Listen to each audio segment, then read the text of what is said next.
Okay, perfect. I wish to ask you something about your work on Captain America, Okay. the one you're working with Valerio Schiti. All right. The brilliant Valerio Schiti. Yeah, we talked with him, so we have Okay. something to ask connected to what he said. Okay. He was really, he cherished the work he's doing with you. Same. So I'd love to ask you about the first issue about this Captain America. Okay. The feeling about it, it's a surprise and a deep curiosity about his behavior, about the thing that is in a new establishment for his timeline. So, what led you to introduce this character in this timeline and the new Captain America that is set in this story? Yeah, so there are a bunch of different reasons. I started to think about Captain America and the fact that in the original story, when it came out of the ice, it was 1964. So it was 19 years after the end of World War II.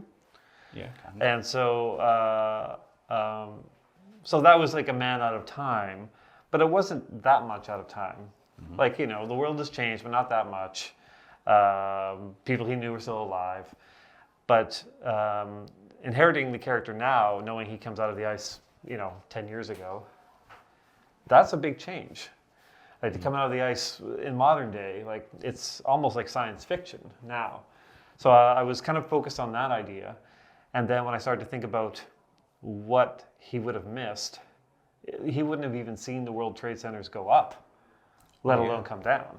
Like that's all new to him. And so once I realized he'd be coming out of the ice after September 11th, I started to think, well, during a time of great patriotism, there needs to be a Captain America. And the period after September 11th, there was a groundswell of patriotism in America. And so it stood to reason for me that there would have been a Captain America during that period. And I thought it was a fun and interesting way to explore the difference between those conflicts between World War II and Iraq and Afghanistan wars. Okay, so the setting of your story, the thing that is plays in the early 20s, and the fall of Saddam, it's really important, even more about all the other characters, or you know, the Latveria arc that that you're doing. It's that's really important for you and for the story. Yes. Oh no, very, very important.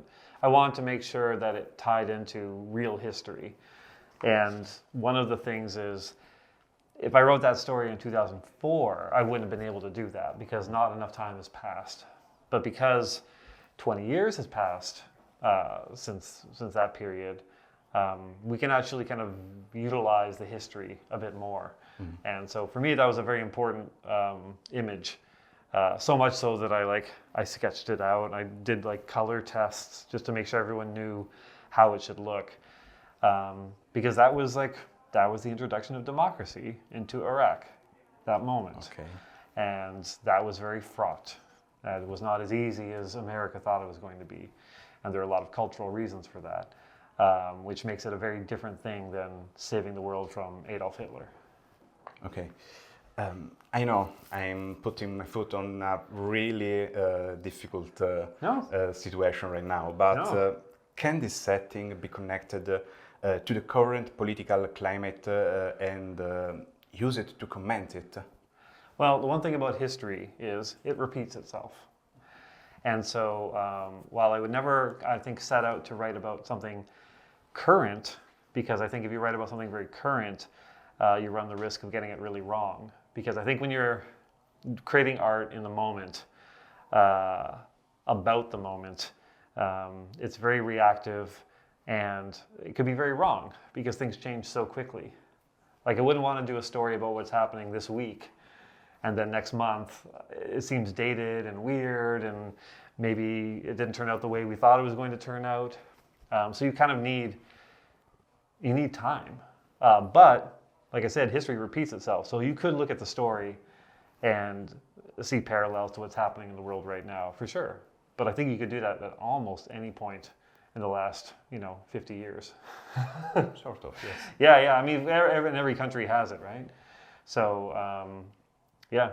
Yeah. I mean, America's been involved in a lot of conflicts since World War II. A lot of conflicts that are known about, a lot of conflicts that are less known about. And a lot of them are about the same kind of thing, which is unseating the ruler of a country. And so, yeah, so it's relevant over and over and over again. It was not an issue, but it was particular for you and him thinking about the work on the most famous American superhero. And this work came from an Italian and a Canadian. Yeah, yeah. So And a Brazilian. And a Brazilian, yeah. Or colorist, Frank Yes, Martin. yes. So not one on the team is American. How do you feel about it? Yeah, I mean, America affects the world, like very, very much so, especially since World War II. You know, and you can see it when you're traveling as well. So many people speak English, and that's because of a lot of American occupation post World War II. I was thinking just even on the flight over here that the language that every pilot needs to know to fly a plane is English. Like that's standardized as a result of kind of the spread of America throughout the world. And their kind of control over the world since World War II. So yes, being Canadian, I'm right next door to America. So I grew up on American culture even more than you did in Italy. So at times I almost felt American. Every once in a while I'm reminded I'm not, growing up. But Captain America was a very special character for me because it represented what America should be, not what it is. And that means Steve Rogers is ultimately a tragic character because he will never achieve his goal of making America as good and pure as he is. That's amazing. I'm just making it up right now. That's amazing. I don't know. Okay. Sorry, I would like to be speechless, but we need to go on with this interview. Okay. I would like to broaden this discussion from Captain America. Yeah. You work on a lot of superheroes. Yeah. You work on Daredevil, you work on Batman. I loved Failsafe. Oh, good. Thank I you. loved it. Thank you. So I'd wish to ask you, how do you approach to these different, really different characters? Even though there's maybe a core to your work, but how do you differentiate your work on this so different character? Yeah, I mean, I approach every project fresh. I don't go in with kind of preconceived notions, at least not consciously. You have them from nostalgia, from your childhood, for sure. But usually my first step when somebody offers me a job is I start to reread a lot of the classic comic stories for that character, just to get a good feel for what direction I want to take them in.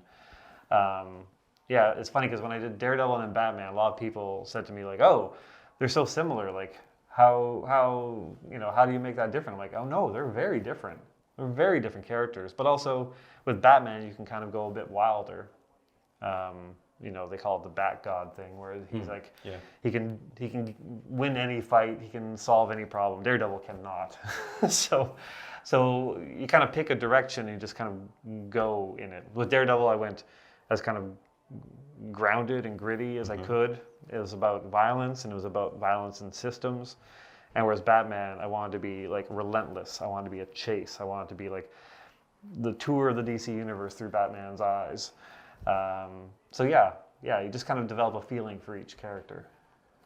Okay, about those feelings for your character, one of your recent most emotional run was Spider-Man Life Story. Okay, it was amazing, one of the best run on Spider-Man that I read in the last decade. Oh, thank you. And one thing that I noticed in this story is that you focus a lot on not Spider-Man, but on his villain.